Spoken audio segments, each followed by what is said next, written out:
For those of you that didn't read the billboards that are surrounding the building, I'm Brian Colin. I am a video game designer since 1982.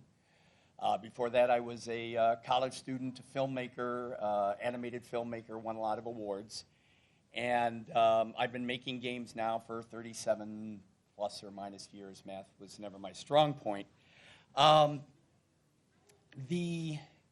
The game I'm probably best known for is Rampage.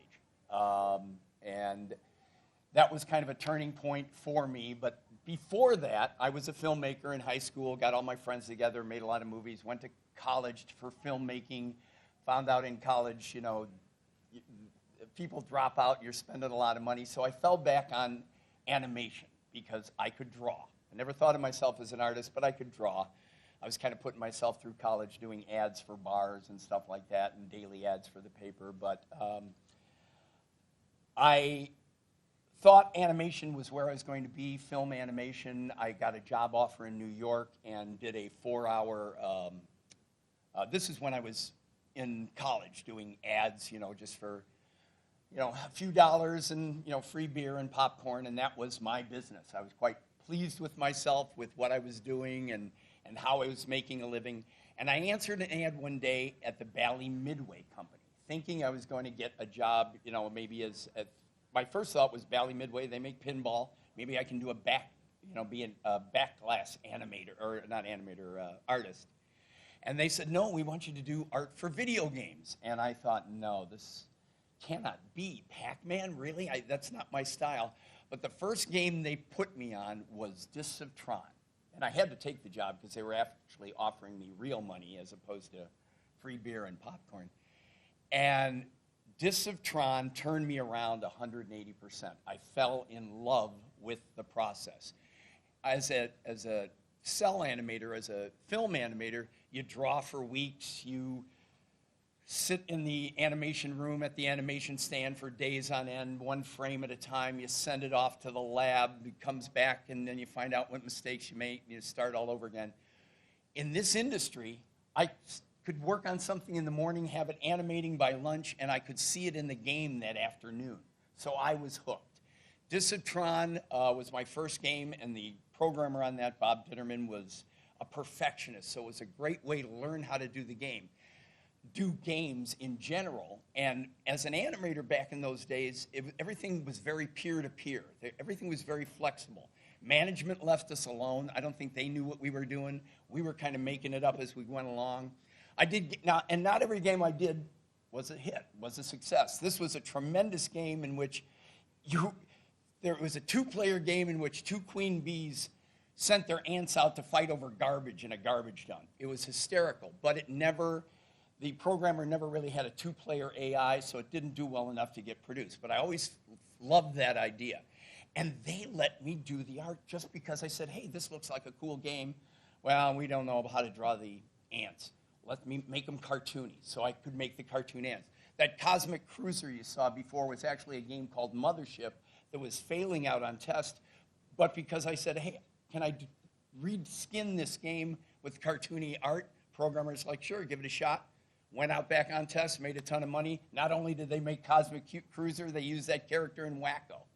Now, everybody knows Spy Hunter, and that game was in progress while I'm doing these other games, and one main programmer, a couple of sound guys, and probably 4 or 5 artists created all the content. And as it was getting close, we had no name. So we literally sat down one day. Bally Midway was getting a little more organized, and they said, okay, now everything you think of has to be written in these journals and co-signed by each other so that we can protect our intellectual property. Those pictures, those 3 pages of all the names we came up with Spy Hunter that you might have just seen over there, that was the first and last time anybody used those books. They got tossed off to one side. It was a wonderful, wonderful time to get into games. Like I say, they let us try things, they let us do things, and one by one, as an animator, I got to work on virtually everything that was being worked on. So in Demo Derby, I maybe only did the tires that bounced up in the air and the cheesecake girls between the levels.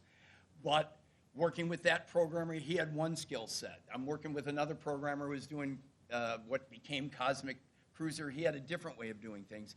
And what I came to learn was I'm basically lazy. Always knew that. But what I came to learn was it was always more fun working on a game if you know it's going to come out. So I became a designer out of self-defense. Because I'm working on this game and I'm doing my part, and some guys will just be like, well, let's try this. No, that didn't work. Let's try this. No, that didn't work. Well, whereas you're working with someone who has a clear vision, I'm not redoing things 5 or 10 times.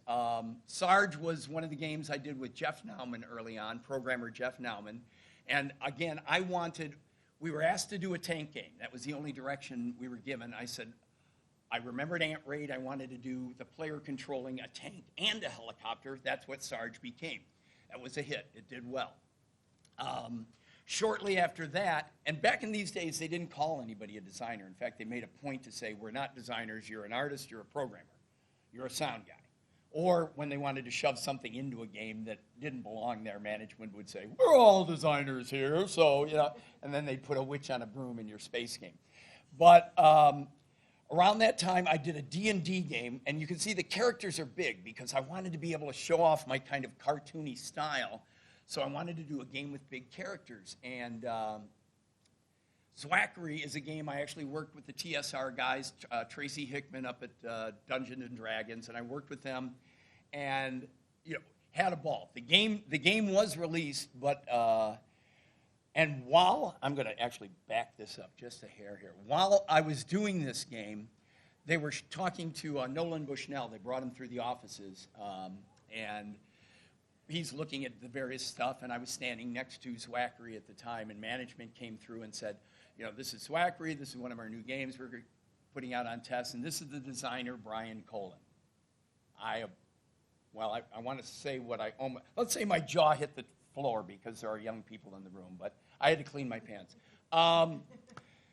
They'd never called anybody a designer, and certainly not me. I went out the next day and changed my business cards.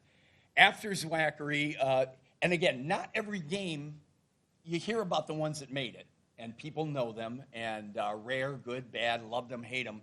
The ones that get out there, some games, just because you could try something doesn't mean you should. Patui Louie, the player was a woman in a fur bikini with a boomerang riding a giant red pterodactyl who would run along the ground eating watermelons. Then you'd launch up into the air, and she would throw boomerangs while the bird was spitting watermelon seeds at giant invisible killer bees. How could that not take off? You're right? So sometimes, you just shouldn't try. You shouldn't try, yeah. Who was the artist on that Patui Louie? Me. I was the artist on all of these. Okay, like that? Yes. Marquee? Right, yeah. I was... I started as an artist animator, and Rampage, when I came up with Rampage, it's not the way people think. It had less to do about the monsters oh shoot, that's not what I wanted to do. Doggone it. Apologize. It was more about me seeing some stuff at a trade show and saying, I want to do background animations because I want to do big characters so I could do stuff that looked more like my line art. And they said, we can't animate backgrounds. We can't scale. We can't scroll. You've got 300 blocks. There's nothing you can do. I want to do this. No. Brian, what are you going to do? You can animate a rectangle. That's all you can do. So I looked at Sharon, another artist I was working with, designer, and I said, so a building collapsing into itself is an animating rectangle. And what knocks down buildings except big creatures? So I could do the big characters. I could get the comedy in their faces. And you can see right there, I wrote that up. That was the original game design document. And it says why this is next year's #1 game, because we all believed it. And we went to our boss and said, this is it. And of course, he said, no. So I went to a vice president. He liked it. He had a lot of enthusiasm for it, but you can't do this. He can't be the bad guy. No one was willing to do it. Jeff and I started working on it anyway to prove out the concept. And by a stroke of luck for us and for Rampage and for the arcade world, the top 3 people at Valley Midway all got fired within a few weeks of this. And they brought in a guy from, he used to run Montgomery Ward's retail stores. And he announced, he talked to the troops and said, your jobs are safe and I've got an open door policy, so you can guess who was waiting outside his office door at 8:59 the next morning. He signed off on Rampage and the rest is history. And it wasn't just smooth sailing even after that. The game was doing very, very well. It was breaking records. And we were pushing that hardware pretty hard. So our trick was, let's put the name of hundreds of U.S. cities in here. And I talked to marketing and said, now write to all these cities, send them a press release saying your town is going to be destroyed, right? And of course, what did marketing say? No. So I wrote the press release that you saw there on the slideshow a few minutes ago, a couple pages saying just that. Your town's about to be destroyed. Generated hundreds of articles. Now this was the work, licking stamps, folding envelopes. And before social media, it was a big deal. And best of all, I designed Rampage for myself. I'm not a really good video game player. I wanted to make something that anybody could play. So you could play with your little pain in the butt brother that your mom made you take to the arcade, and it wouldn't matter who. There was no wrong way to play. You want to play fast and knock down all the buildings, do that. You want to eat just the right things and live a little longer. And we had, nope. Well, this I'll come back to later. Because at the same time, like I say, one of the nice things about being an artist and an animator and a designer is you're working on a lot of things at once. Around the same time I was doing Rampage, I did a laser disc film. I talked my bosses into giving me a budget to shoot an hour-long interactive laser disc film. And just about the time we finished, that's Sharon Perry, by the way. She's the artist who put the bow on Ms. Pac-Man. Just about the time we finished this awful horror film parody, Bally made their mistake with the NFL game where they put a video disc inside instead of a laser disc inside their NFL game. And the first time it get bumped, the needle turned it into a $4,000 doorstop. So they backed out of the video industry side of things about the time we finished that. And it sat in the can, and 16 millimeter, we got it shot. It was wonderful to shoot. It was fun to do, but nothing ever happened to it. But we'll come back to that later. Rampage broke all these records. We got all kinds of good press on it. Now the demand was, and I got to do the art for the cabinet. Any game I'd done before that, I never got to do the art. The pinball department had great artists down there. They would do this stuff. But after Rampage, I got to do all the art on all the cabinets. Xenophobe was the next game I did after Rampage. They wanted 3 players. I wanted something kind of going back to my Zwackery days where you find things and use them in the right spot. And it had to be a mindless, shoot as fast as you can, kill the aliens before they overrun your space station. And I got to do the cabinet art. So for me, it was a great, great time. It was a great team. The early Valley Midway group was, I say peer-to-peer, it was like Animal House. It was friends, and we'd go out to lunch and we'd spend 4-hour lunches, but we'd also be there till 2 in the morning because we were passionate about what we were doing. So it was a great group to work with. It was a great way to learn to make arcade games. Hey, see ya. And it was a great way to learn to make arcade games because peer-to-peer means that programmers see things one way and artists see things another way, and the tech guys see but when you're all talking and you're all focused on what this thing is you're making, at the end, if that's what you're focused on, it's going to be fun to do, and that ends up showing in the final product, I think. And you get to learn what, a programmer looks at something a certain way and says this can't be done. An artist might look at something the exact same way and go, but what if you did this? Come around it from another way. So it was a great way, and whenever I hire people for my company, for Game Refuge, over the last 20-some years, I always talk about this is the way to make games. You sit in the same room with the people that you're making the game with. You talk back and forth, which is, oddly enough, I've come to find out, more rare than you would think, especially as these companies get bigger and more corporate. I was actually hauled in once, hired more or less as a consultant for a group that was making games, had a lot of professional, great people on it, but they were taking them, short little simple games were taking them 8, 12 months, and they weren't even, being successful when they get out. So I went in and I did 14 games in 18 months with 4 people. And what I found with the problem was, when I went in there, was you had a programmer in a room and an artist in the room, and they're working on the same game. And if one of them had an idea, they had to go down the hall, talk to the art director, and he would go call the head of programming, and they would both discuss it and then get back to the 2 people in the room actually doing the game. I couldn't believe that was the company structure. So we helped them out a lot. These pictures here were taken at a Wizard World show once, and I always like to put these out there because testing back in the arcade days, was part of my favorite part of the game. I mean, when we're in the office, we're all playing it, and everybody's wandering down, and you get feedback from coworkers, but it's not the same as the public. Once in the last 6, 8 weeks of a game, we put it out in the field, and testing was very scientific.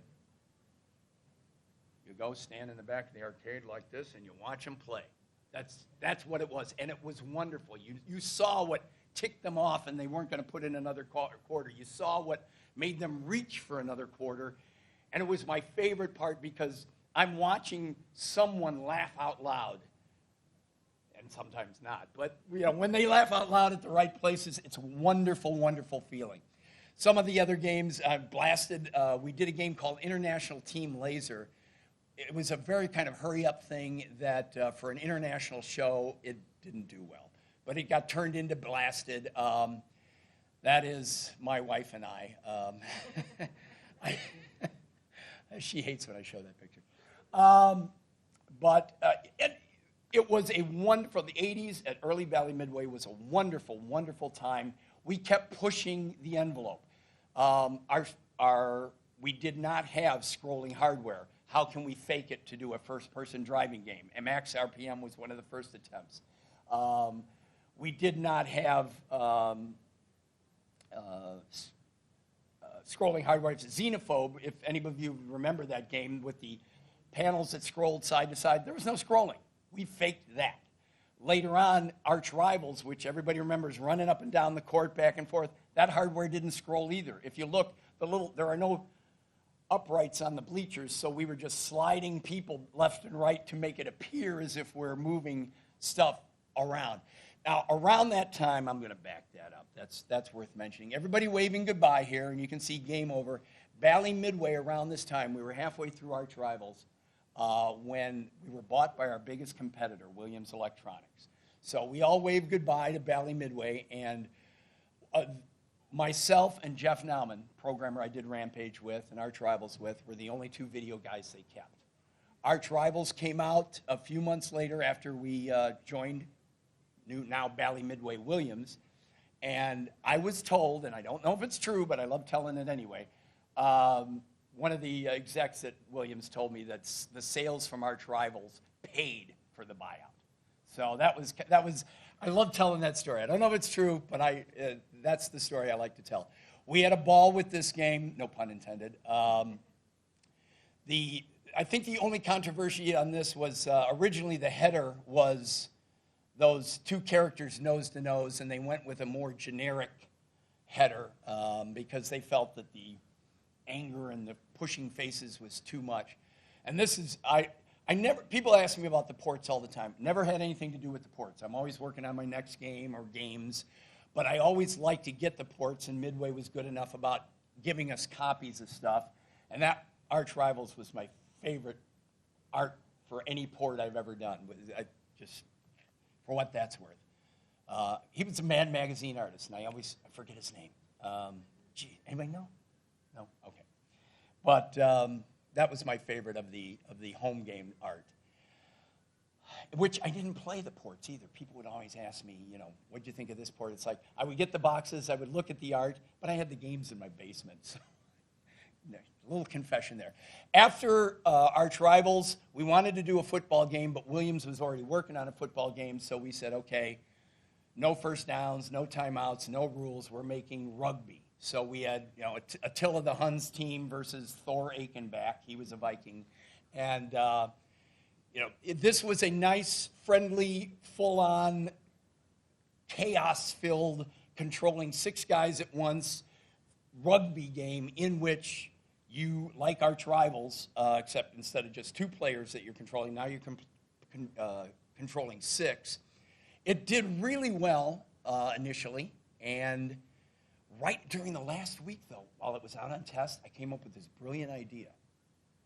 Now, for any developers in the room, you know that is the wrong place to come up with the brilliant ideas in the last week of testing, because I said, hey, you know, it costs $9 or 9 credits to play the whole game. If they pay in advance, let's make it only cost 7 credits. We put that in, it went out there, it's doing great, and then sales dropped off here. And then it's doing great, and sales dropping off there. Finally, about 6 weeks into production, somebody figured out that by putting that little bit of code in there, we introduced a bug in which if somebody bought in together at the same time while someone was buying in, it played for free until it was unplugged again. So they fixed that, of course, but by then, I think it would have beat Arch Rivals in terms of sales and everything else, but once the word gets out that a game's iffy, the operators do not want to buy it. And around this time, EA had been asking me for about a year to come work for them, and I love California, but I didn't want to live there. I have like an acre, and it's wooded out in the far Chicago suburbs.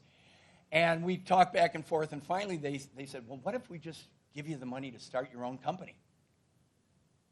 I can do that.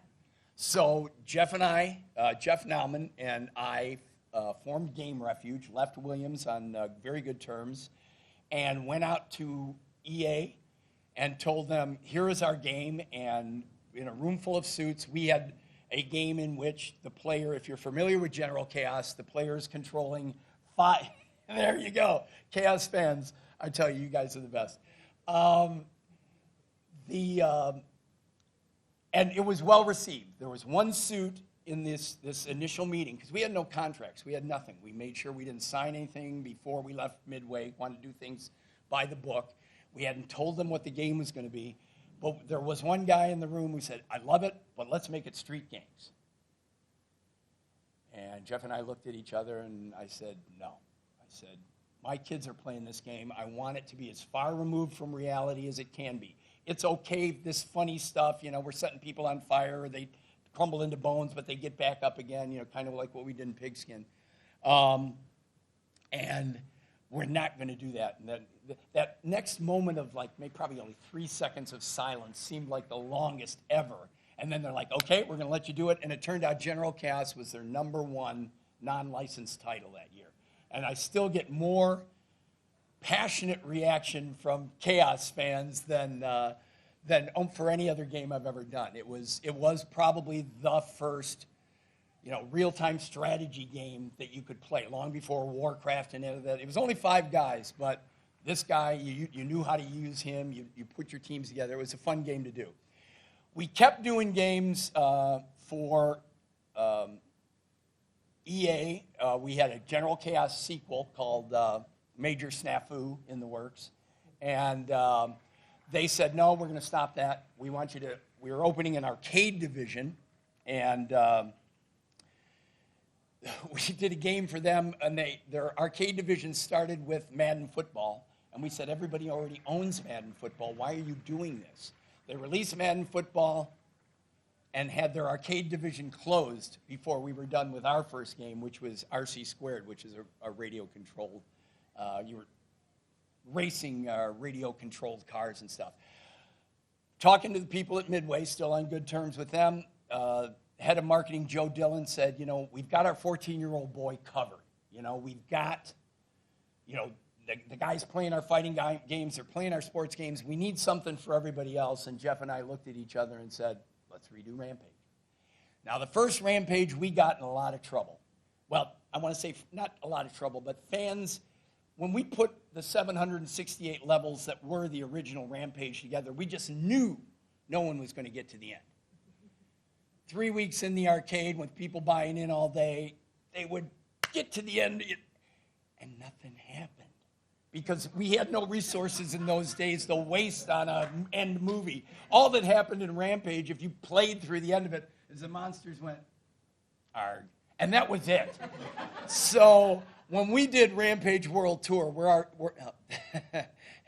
hired the best actors to play. But we filled it with, hidden stuff. I mean, you can go to Hades and eat Hitler if you want. You can go to you can find the place where, Indiana Jones hides the Grail. You can go to the moon. I mean, we put a ton of hidden stuff in that I think Tips and Tricks magazine, in print about that big, got it down to 5 pages. But it was like 13 typewritten pages of all the stuff hidden in there. Right after Rampage World Tour for the arcade, and it was originally a 4-player, but it was released as a 3-player, and then the 4th player became a hidden character that you turned into this giant bat if you ate the radioactive ooze. We were Game Refuge at this time, so we had clients from a lot of different directions. We did, obviously we did some casino games here for IGT and then later for WMS Gaming. We did games for the Merit Corporation, those bar-top touchscreen games. We actually offered those to Williams first because they had their Touchmaster and they didn't want it. They were kind of a fake 3D. You're hitting the tennis ball and you could put English on it and everything. We offered them to Merit, and Merit had a standard royalty of you get, you develop the games for us and here's our royalty. It's based on how much your game gets played in the box as opposed to everyone else, which sounded nice and fair. They tripled their sales the year they released those 4 games from us. And at the end of the year, they changed their royalty structure because everybody else was getting upset that our royalty was out of proportion for everything else, which, I'm not a lawyer, so we just let it go. What can you do? We're a small company. We were approached by someone who had the Star Trek Voyager license and had a ball doing that. Paramount was great. They let us create our own hybrid Borg creatures, out of whole cloth. And you'll see with a lot of this stuff, I have a team now of half dozen animator modelers who did all the hard work. I just, write the stories and do the bad puns in games like this. And I made it sure, this was a rail game, like a House of the Dead sort of thing. But I was very adamant about, no, you can't play this game through and be done with it. This is an arcade game. So every shot that goes astray, that hits a light bulb, that blows us out, sends the player on a different path, you can play that game 20 times through, start to finish, and not see everything. So that was always kind of my feeling, again, coming from an arcade background, is I didn't like a game where you could just learn patterns. I didn't like a game where, okay, I know exactly what's going to happen, I'm going to beat it. We kept making games, and we have been making games forever, it seems like, some days. For different companies, for different groups, we make, in addition to the casino games, we've made Facebook games, we've made mobile games. One of the we did independent games, what I like to call adver games, or what are called adver games for companies, and we did the Komatsu Challenge. 6 people go up there. The monitors up top are for the people waiting in line, which they would have people waiting week-long of Con Expo. Every time they did Con Expo, they did it for 9 years. We would have a new version of the Komatsu Challenge. Hundreds of people would be watching in line. You could see the faces of the people in the center monitor. You could see a camera view on the right side, like a live camera view of the race that would switch up all over the place, and then a top-down view on the one side. It was hysterical. Talk about, I mentioned how I liked testing back in the arcade days. This was mega, because I got to stand there and watch thousands of people play this game all day, every day for a week at a time was Con Expo. It was a riot. And the best thing was people think of games and they think of game design, they think of the gameplay. And that's certainly part of it. But they came to us and said, okay, we want a game, we want this game. And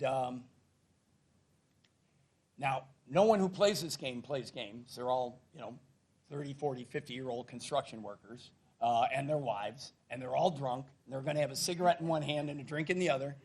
And we just wanted a little top-down Nintendo thing. And I had just discovered the Torque engine, 3D engine at the time. And I said, okay, for your budget, I think we can give you a little more. So this was dozens of races down this, I got to back that up a little bit. Dozens of races down this hill. They wanted their construction equipment featured. So we modeled, and they said it's got to be realistic, tooth conditions.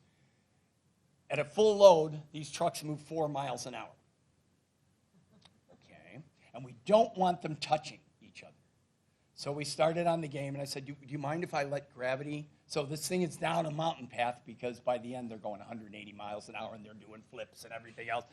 But not, that's a client. You've got to kind of help them understand what we're doing. And we had to make it so that people who couldn't play games would have a ball and still think.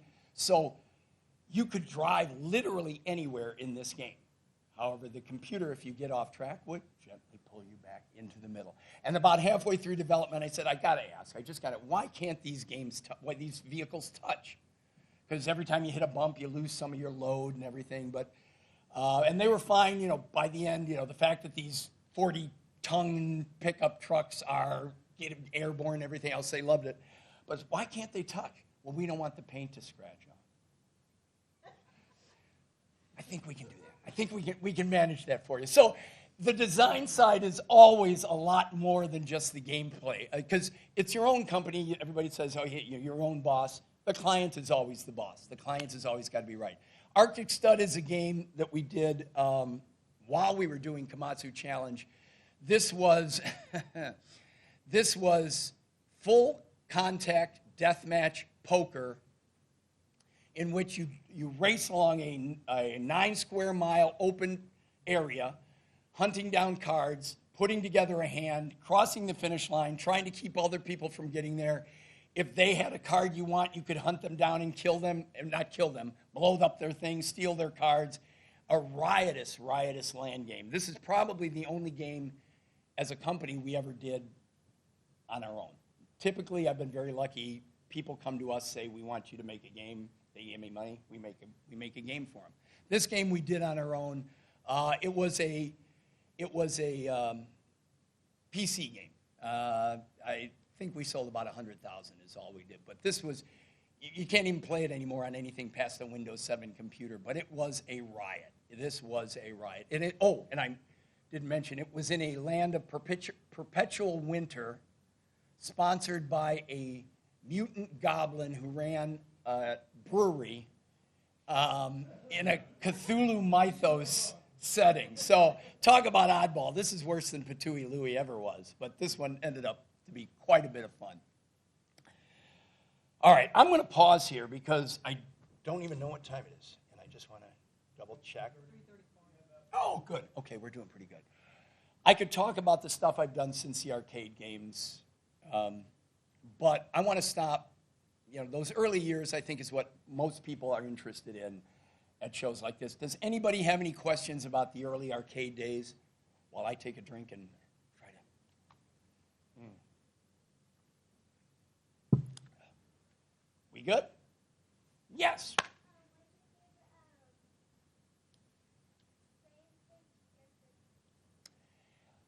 Well, since my wife's not here, my favorite character is George, because at the beginning of Rampage, and we were playing earlier, at the beginning of Rampage, the human beings at the beginning, George was me, my wife was Lizzie, and the programmer, Jeff, was Ralph. Now, if Ray was here, of course they would say Lizzie, but really it's George. It's George. Huh? Honey, I'm just kidding. Lizzie is my favorite character. Everybody knows that, right? Yes, I'm sure everybody knows that. We did games for this was the group we did Myself and Jeff and a couple of animators from Game Refuge worked for TouchTunes. And this was a tremendous system. It was a bar top system in which you slid your credit card across the top. It would detach. You could take it back to your table. It never caught on with the industry. I think because, and this is opinion, I think because TouchTunes was used to getting money because they're a jukebox company, and they wanted money out of every quarter to play the games, and operators said no. And they gave away thousands of these to operators. They were in Buffalo Wild Wings and TGI Fridays, and it still did not take off. But for me, doing these games back around about 10 years ago now, it was a return to my early days when just 2 or 3 people are making a game, and you could turn another one around and another one around and another one around, and we did 14 games in 18 months. It was a fun game system. I'm really sad it didn't take off. Let's see. Do we want to? Yeah, go ahead. I was wondering with all of the Megatouch games and then these, the best mobile phone games are kind of a similar structure and length of time to play. Have you been naming your own stuff? Now, when we do stuff for clients, we don't own the rights. So, I mean, I believe TeamPlay, who was doing TouchTunes stuff when I first joined them under a different name, has been trying to get TouchTunes to like sell them back these games so they can do something with them. But TouchTunes so far hasn't nibbled, to the best of my knowledge. We've done some mobile games, quick turnaround. We do. As a businessman, I'm a great game designer. As a businessman, I kind of keep my head in the sand. If someone taps me on the shoulder and says, hey, I want you to do this, I try to figure out if it's something I can add value to, if it's going to be fun for us to do, and if it is, then I do it. So that's kind of why you see, why is it a casino game? Why is this a console game? Why is it? Because that's who came and asked us to do something. And it's still true to this day. I mean, currently right now we're doing 3 games for this is a new one type of thing for us. We're doing a permanent interactive kiosk, if you will, for a museum. It's kind of edutainment, but the kids don't know they're learning, so it's fun for everybody. And I'm having a ball doing that. That is all traditional 2D animation for that, which I haven't done in a while, so I'm having fun. So we just do whatever we do. I would love to see these games out in the world. I'm hoping someday they'll just say, let's generate some money and sell them and get them back out there. Because I have one of the few TouchTunes systems in the world that still has these games on them in my basement, but nobody else, very few other people do.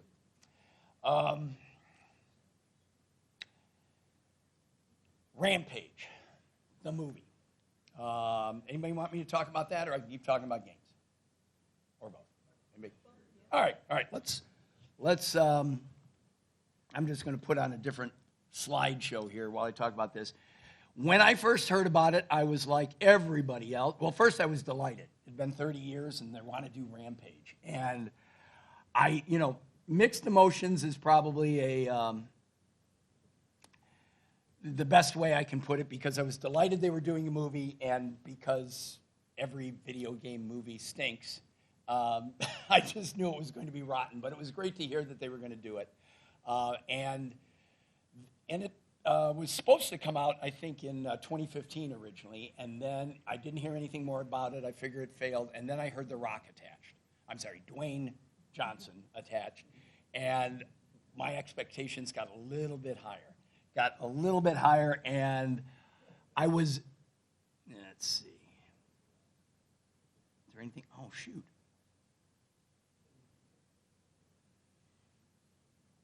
Oh, man. Well, let's just do this.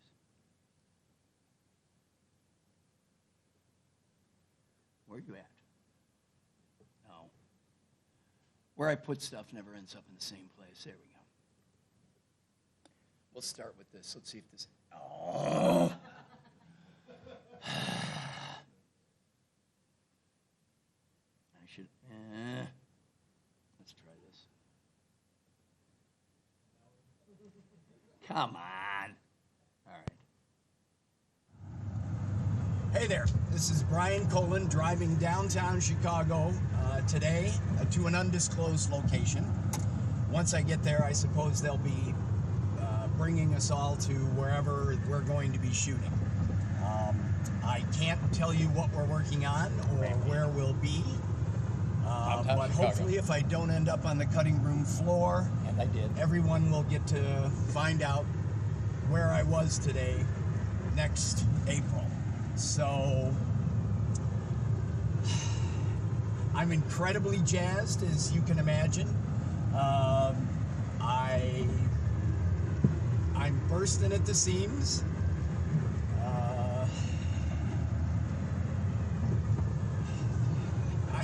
I have nothing more to add. You know what? I never thought it would happen, but after 30 years, I'm really glad it did. And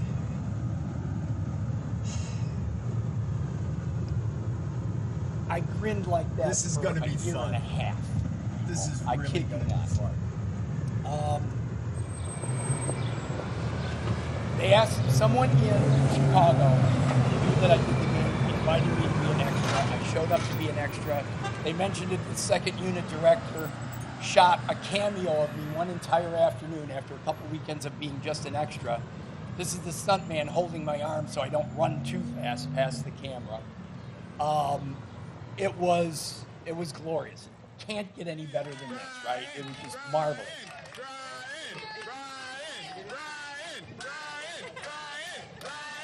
It was wonderful.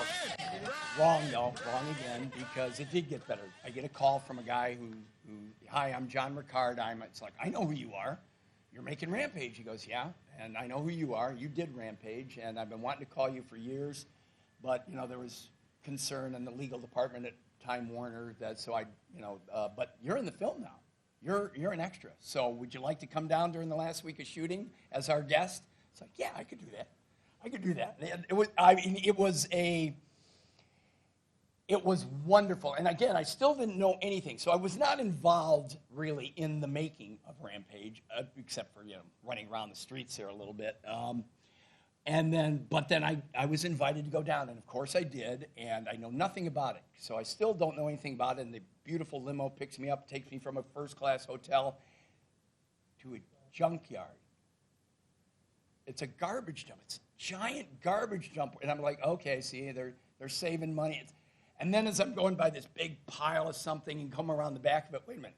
It's 2x4s and chicken wire. This isn't junk pile. This is fake buildings piled up everywhere. I thought it was actually a studio, and I thought I was driving into a junkyard because they had all this wonderful-looking fake collapsed buildings and piles of rubble and overturned cabs and everything, and they were wonderful. I mean, the producer, John Ricard, spent half the day showing me everything that was going on. They were finishing the movie. I mean, literally, I stood there in the sun watching The Rock and Naomi Harris, filming, and it blew me away because I was a filmmaker in college, so this is probably the closest I'll ever be to an actual, and they were wonderful. Here on one set, they've got this entire plane on wires and guys on wires in the plane flying back and forth, stunt doubles, and I got to watch that. I get to watch The Rock doing his stuff with this giant fiberglass hand on the ground, and if you've seen the movie, at the end of the movie, George is the character, the monkey, George, my favorite, me, is not in good shape, and I'm watching this emotional scene, and much to my amazement, because I know CGI, right? It's all CGI. The actor who played George, Jason Lyles, incredible. He's actually up in a crane 40 feet high and signing to Dwayne as they're doing the scene just to keep it real. And when I did finally see the movie, I look at that ape and I realize that everything about his expression, although Jason does not look like an ape, is this actor. They should create a new Academy Award category as far as I'm concerned. It was wonderful. Everything about it was a surprise. The end of the day, end of a long day. I was taking a picture with the producers, and all of a sudden I hear from behind, 5 minutes, okay. I hear, I gotta, stop, hang on, I gotta be part of this. In the middle of the scene, he and Naomi come running down. He was the nicest guy. Everybody says that. It is true. I was geeking out something fierce. He came down. We got some pictures. You've seen him at the booth. If you've stopped by, you've seen the pictures. He was wonderful. She was wonderful. They were all great. It was a ton of fun. We got invited then, 8 and 9 months later, to the premiere. Went out with my wife. A couple months before, I heard from friends who'd seen test screenings that my cameo was a full close-up with the thing coming down behind me. I'm in it. We're out there. We're at the premiere. It's like, here it comes, here it comes. At the after party, John, first thing he said to me after the after, he said, I'm really sorry, but Warner came in 2 weeks ago and made us cut about 20-some minutes of Easter eggs out of the film, and you ended up on the cutting room floor. But other than that small disappointment, it was a wonderful experience, and just thinking about it makes my dimples want to hit the top of my flippin' head. I can't imagine anything better. Keep my fingers crossed for a sequel. But other than that, yeah, it was wonderful. I really liked what they did with the movie because they kept the humanity through the character George. Because anybody that plays the game knows the players are the victims. They didn't ask to be turned into these monsters. And I'd heard from some sources in Hollywood it was going to be a straight monster movie and everything else. But they kept the humanity in George, which I really appreciated. I think it gave the film heart. I knew it wasn't going to be my game, but I think they did a fantastic job with it. I think I pretty much touched on everything. I don't think we have time to play Deathstalker today.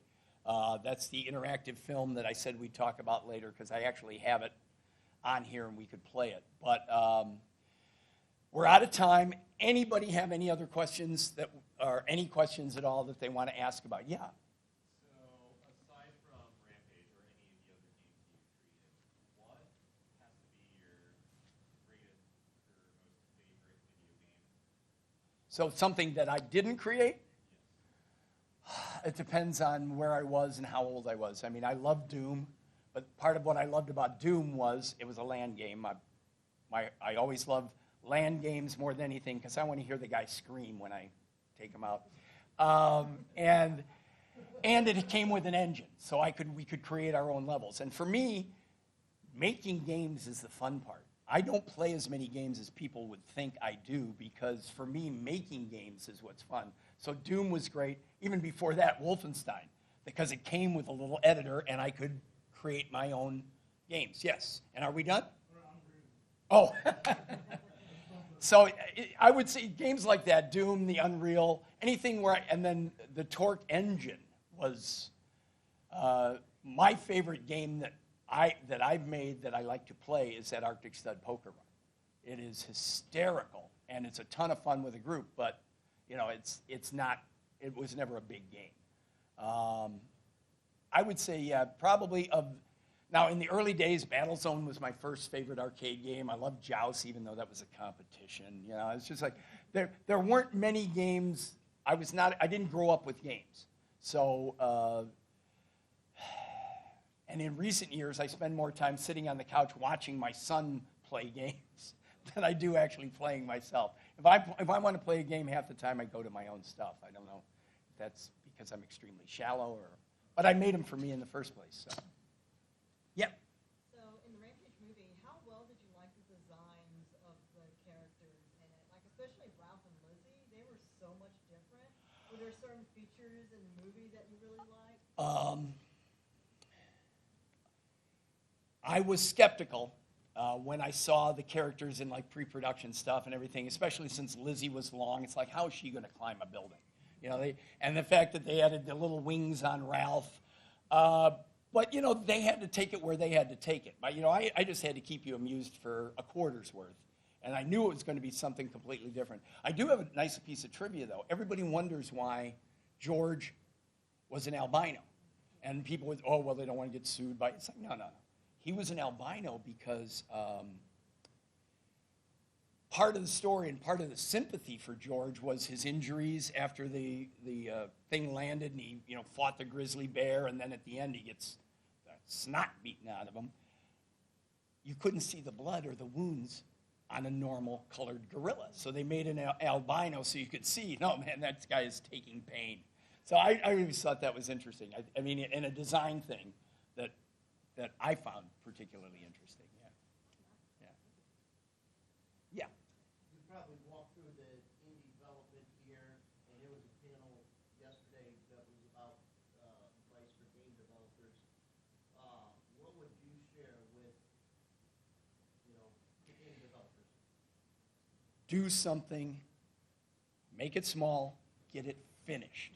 One of the biggest problems I think a lot of people have is they're waiting for a teacher to assign something, or they're waiting for a class to start. Go find a cheap or free game engine and start making levels. If you're an artist, start creating artists, whether you've got a programmer friend or not. Start doing stuff now and make it small, because the worst thing I think anybody who's trying to get into this industry and says, I'm going to redo, and they get about that far, and it's taken them 9 months because they've got a day job at Target and they're doing this, and it is so much more gratifying and so much more inspiring to finish something that big and then go on to the next one. You could keep putting new stuff into this all forever and never be done with it, but it's hard to keep a team, especially if you're working with a few friends, again, who may or may not be getting paid for this. It's a whole lot easier to keep everybody motivated if you make something that big. It runs, it jumps, it falls down, we laugh, game over, cool, let's make the next one. And then all the ideas that you wanted to put into this, you can put into the next one and make it a little bigger, and you can, and all the mistakes you made in making this, you can avoid the next time around. I was lucky, I was blessed. I fell into this industry when I was working on 4 to 5 games at once, every day, every week anyway. And no one gets that ability, because in big corporations now, I know people that, friends of mine and people that a lot of them, they get a job and they do this one thing, very corporate mentality. I was very lucky, and indie groups have the best chance of replicating what I had, but it is hard, and the best thing I would say is just don't bite off more than you can chew. Get it done. That'll give you and everybody else working on it the passion to keep going and do the next one. Anything else? Did you have something?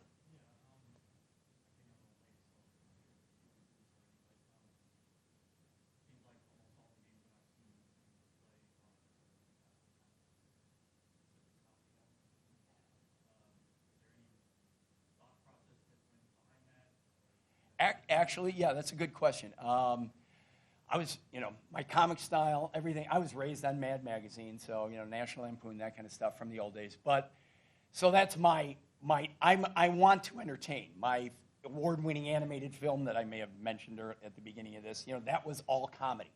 Everything I like, making people laugh. So when I started being able to design my own games, that was always a subcontext out of my personality. But in reality, it was also something when talking about testing, if I'm mad, I'm not putting in another quarter, unless I'm mad at myself for screwing up. So comedy seemed to me one of the best ways to, if I'm laughing, I turn back in and I'm naked. Oh, that's funny. I'm gonna, what else is in this game? What else can I surprise you with? Comedy was a good way to do that. And it inspired earnings. When you realized that the person next to you could eat you on your way off screen, you were digging for that quarter as fast as you could to keep them from eating you. Otherwise, you're going to whack your buddy on the shoulder for eating you before you get out. So those little things kept the quarters coming in. Quarter, again, talking about game design, making sure the operators got the quarter was a big part of the game that we kind of had to hide from the player. Like Arch Rivals. Everybody remember, if you remember Arch Rivals basketball game, period base, it times out 0-0. Does the game stop? No. Play keeps going. Nobody notices that the time's at 0-0, and then that next guy takes a basketball. It shoots up. It gets that far from the basket. Now the game stops. It says, do you want to buy in? Everybody sticks their hand in their pocket, reaching for the quarter to find out whether or not they got that next basket. So little tricks like that I'm sorry, I strayed a bit. But yeah, comedy is me, and comedy is a way to make people happy and put in that next quarter. So it was a design element too. Anybody else? Thank you all so much for coming out. As you can tell, I love talking about this stuff. It's been a wonderful life, and thank you for remembering. Thank you so much.